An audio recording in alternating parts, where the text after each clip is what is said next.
मैंने आज ऑफिशियली तिपरा मोथा के चेयरमैन होने के पोस्ट में रहकर आघोर देबबर्मा जनरल सेक्रेटरी आईपीएफटी को चिट्ठी दे दिया है और मैंने क्लियरली कहा है मुझे पार्टी का नाम या पोस्ट में कोई इंटरेस्ट नहीं है।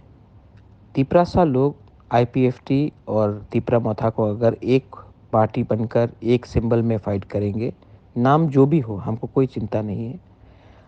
तिपरासा लोग थानसा देखना चाहते हैं और इस बार अगर हमारा थानसा हुआ तो गवर्नमेंट ऑफ इंडिया से हम अपने लोगों को कुछ दे सकते हैं।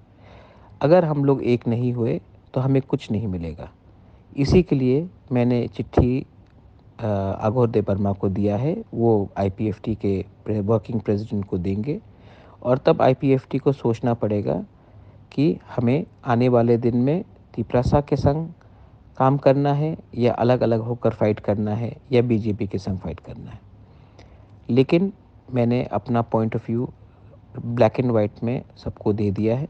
अब आईपीएफटी को विचार करना है कि वो बुबागरा के संग, तिपरासा के संग, सब लोगों के संग एक संग होकर फाइट करेंगे या उनका क्या थिंकिंग है वो डिसाइड करेंगे। मैं वही चाहता हूँ जिससे हमारे लोगों को फ़ायदा हो, हमारे तिपरासा लोगों को, हमारे दोफा को कुछ मिले।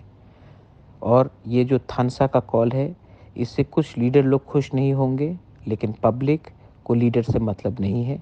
पब्लिक को अपना अधिकार चाहिए और हमको पहले अपना तिपरासा के बारे सोचना है, उसके बाद लीडर के बारे सोचना है। बेलाइनो हम बाय।